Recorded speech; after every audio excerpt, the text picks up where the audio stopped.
Hello everyone, எல்லாரும் எப்படி இருக்கீங்க? இன்னைக்கு நம்ம வீட்லயே ஸ்டஃப்டு கேப்சிகம் எப்படி பண்ணலான்றத பார்க்க போறோம். ஒரு 2 டீஸ்பூன் ஆயில் போட்டுக்கலாம். ஃபர்ஸ்ட் இது 2 பூண்டு எடுத்திருக்கேன், 2 பச்சை மிளகாய் நல்லா குட்டி குட்டியா நறுக்கிக்கோங்க.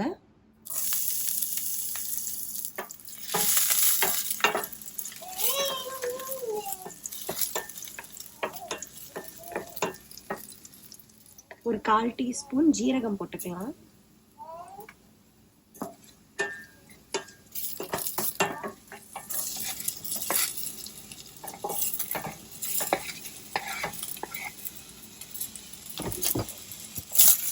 ஒரு medium size onion,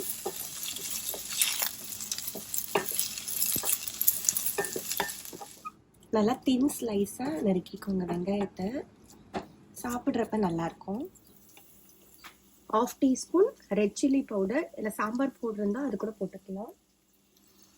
1/2 teaspoon garam masala powder, 1/4 teaspoon salt.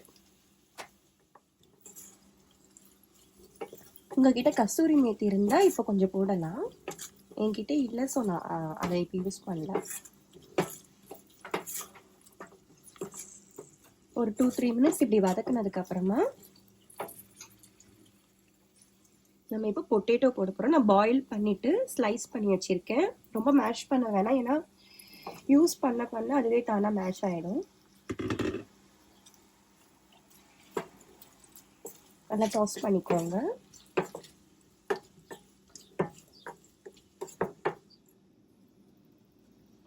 இப்போ நான் கொஞ்சம் வெஜிடபிள்ஸ் வந்துட்டு கட் பண்ணி பாயில் பண்ணி வச்சுருக்கேன். கேரட் அண்ட் க்ரீன் பீஸ் இருக்குது, அதையும் இதில் ஆட் பண்ணுறோம். உங்களுக்கு என்னென்ன வெஜிடபிள் போடணும்னு நினைக்கிறீங்களோ அது கூட நீங்கள் போட்டுக்கலாம். கார்ன் போடலாம், உங்களுக்கு வேறு பீன்ஸ் பிடிச்சிருந்துச்சுன்னா அதை போடலாம். என்ன வேணுமோ நீங்கள் உங்களுக்கு பிடிச்ச வெஜிடபிள்ஸை போட்டுக்கலாம்.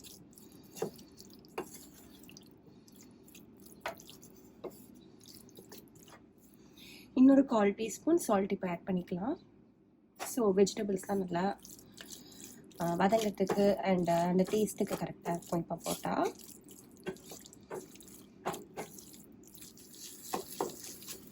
பொட்டேட்டோஸ்லாம் நல்லா மேஷ் ஆக ஆரம்பிச்சிருச்சு. அப்படி கொஞ்சம் இதில் பெருசாக இருந்துச்சுன்னா நீங்கள் லைட்டாக இந்த மாதிரி மேஷ் பண்ணிக்கோங்க. இந்த மசாலா ஸ்டஃப் பண்ணுற மசாலா நல்லா மேஷ் ஆகிடுச்சு. இப்போ பன்னீர் ஆட் பண்ண போகிறோம்.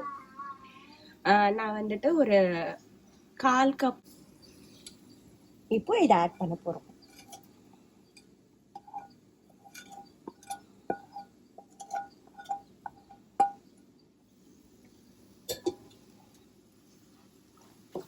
இதில் இப்போ பன்னீர் ஆட் பண்ணுறதுனால நல்ல டேஸ்ட், உங்களுக்கு சாஃப்டாக இருக்கும், ரொம்ப சாஃப்டாக இருக்கும் அண்ட் நல்ல ஃப்ளேவர் கொடுக்கும் சாப்பிட்றப்ப.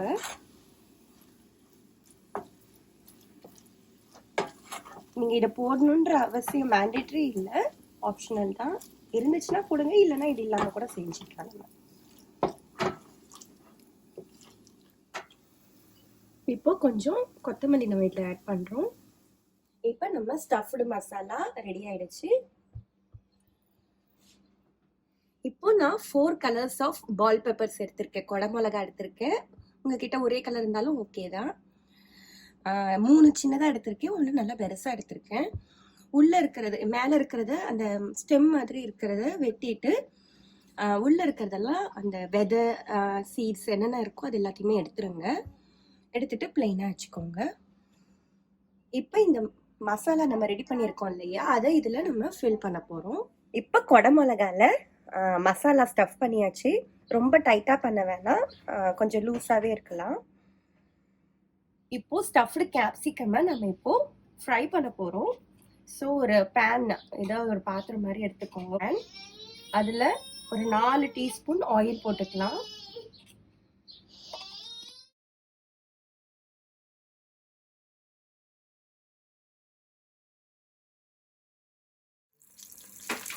எந்த டைரக்ஷனில் கேப்சிகம் நம்ம வைக்கிறோம் அப்படின்றது அவசியம் இல்லை, பிகாஸ் நம்ம எல்லா பக்கமுமே அடுத்தடுத்து திருப்பி போட்டு ஃப்ரை பண்ண தான் போகிறோம். ஃப்ரை ஆக ஆரம்பிச்சிருச்சு, க்ளோஸ் பண்ணி வைக்கலாம்.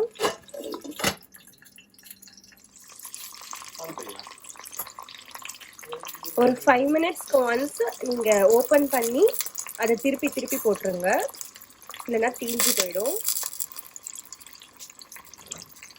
ஓ, நம்ம ஸ்டஃப்டு பால் பெப்பர் ரெடி. இல்லைனா அப்படியே இருக்கேன்னு பார்க்குறீங்களா? இருங்க.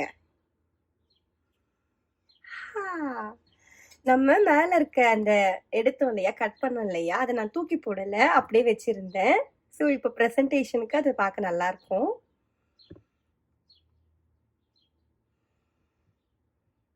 நல்லா 4 பக்கமும் இங்கே பார்த்தீங்களா, இந்த பேர்ன்ட் ஆகியிருக்கணும். இந்த மாதிரி எல்லா பக்கமும் ஆன மாதிரி இருந்தால் அது ஓகே.